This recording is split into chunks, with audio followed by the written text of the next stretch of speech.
What is going on, guys? Welcome back to another video. Today we're going to be replacing my driver's side ABS wheel sensor. We've got the replacement right here. Came fresh in the box from rockauto.com. As far as I've seen, they have the best replacement parts, the best variety, the best shipping, and usually the best pricing. So before you get started on yours, you definitely want to double check that this is the right ABS sensor. This sensor fits, I believe, 2005 to 2010 Jeep Grand Cherokees. You'll definitely want to check on the sensor plug itself to make sure this matches up with your vehicle. You can just check in the fender liner really quickly just to make sure that's the same one. You definitely want to check that this is the same as the one that's on your vehicle before you start taking everything apart and replacing it, because you will see coming up really soon, this ABS sensor down here really struggles to come out. A lot of the times they end up getting drilled out. So hopefully we can get it taken apart more, we can see what exactly is going on. But right now we're gonna go ahead and break loose the lug nuts on that wheel and get it taken off.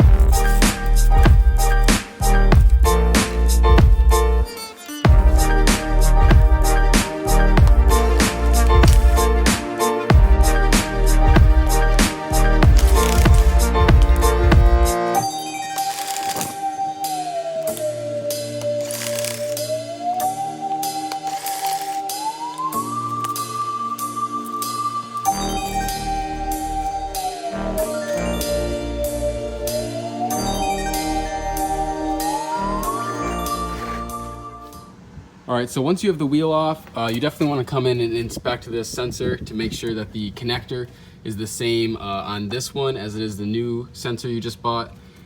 This connector up here, this piece will be red. I see mine's quite faded, but you definitely want to make sure this has the same connection end, that it also has the same points where it mounts to everything, just to double check that it is the exact same. And then as you'll see down here, the sensor is actually mounted in here on the hub, so you're gonna have to remove your brakes and you're gonna have to remove your rotor as well. So to remove your brakes, it is two 3/16 bolts. You see the top one right there, and then the second one is right down there. I would go ahead and hit those with some PB Blaster before you go ahead and take this off. And like I said, it's only 2 bolts to take this off. You want to start with the bottom one and then the top one, and then obviously this will come right off. And then if you have wheel spacers, you're going to need to take these off as well so you can get the rotor off. So let's go ahead and do that.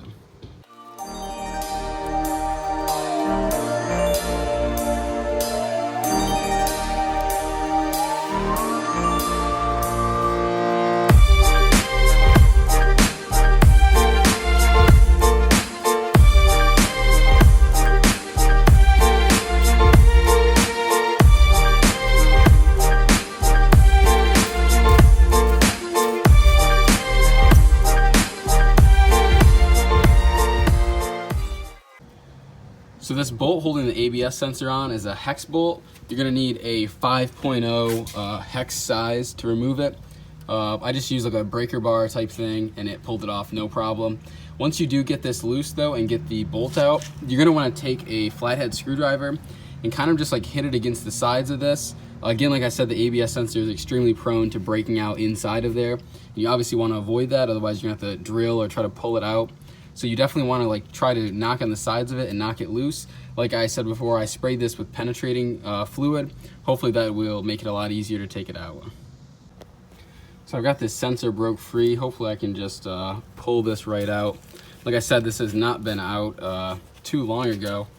This is a relatively new hub, so it should be able to just walk out, and it did. Great. So this is what that little sensor looks like. So you can see here my sensor is covered in some sort of grease. I'm not really sure what that is. I remember now later while editing it that I actually had this hub installed at a professional mechanic shop. I wasn't the one who installed it, so then they would have attached the new ABS sensor to the hub. And as you can see, even inside the ABS sensor hole, it is still filled with that sort of grease type solution. I highly recommend you don't do this to your ABS sensor. I believe this may have been what is causing me issues, was that grease just wore into the sensor. You'll see later on I do put grease around the O-ring just to help seal it and make it easier come out, but I'm very careful with making sure to not cover the whole sensor with it, and I highly recommend you do that as well. You can even see some of the extra grease in there. Obviously it didn't work with this sensor, but this sensor has 230,000 miles on it, you know, a bunch of Michigan winters. It's definitely served its purpose. So now I've got the old sensor out. The old sensor is on top, the new sensor is down here at the bottom. You want to take both your sensors and double check that all of the mounting points are the exact same. So you can see these are the two sensor ends that plug into your harness. And we've got the connector, the same style connector. This goes on the strut itself. And then again, the same connector, and then the ends, the other end is in here just to protect it. So once you're sure that you've got the exact same harness, you can go ahead and start plugging this all in. So here you can see that grease I was talking about around the O-ring. Again, I just put a very light amount to help with the sealing to make sure that there is no water or corrosion that ends up getting inside the ABS sensor hole. Alright, so you almost can't even tell, but this is the brand new cord I just put in. Like I said, it looks exactly the same as the old one. It just looks a little bit newer. Plug went in no problem. The one thing I did do though was I added some grease around the O-ring. If you look at the old plug, you'll see that there's a bunch of grease of some kind all down on the tip, and there was a bunch inside of the hole. I ended up cleaning the hole out and basically just putting the grease around that O-ring just to help with sealing and help with removal. I think that this grease must have gunked up the sensor too much, and it was just unable to function at some point from the grease sitting on there. So I'm hoping that was my problem, because I don't see any other issues with this cord.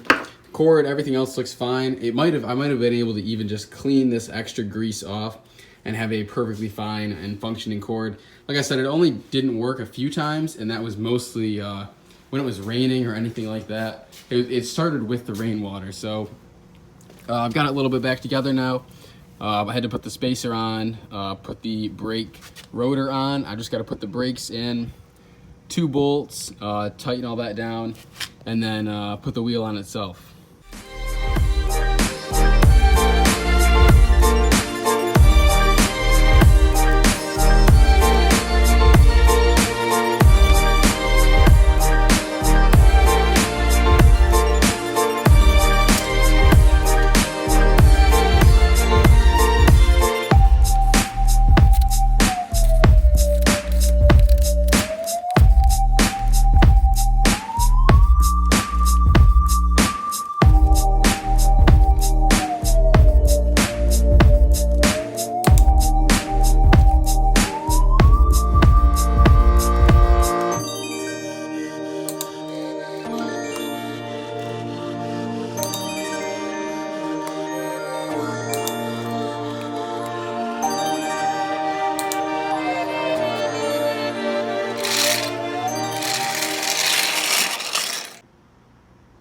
Alright, I hope that video was helpful for all of you who are going through the same thing that I just went through changing that.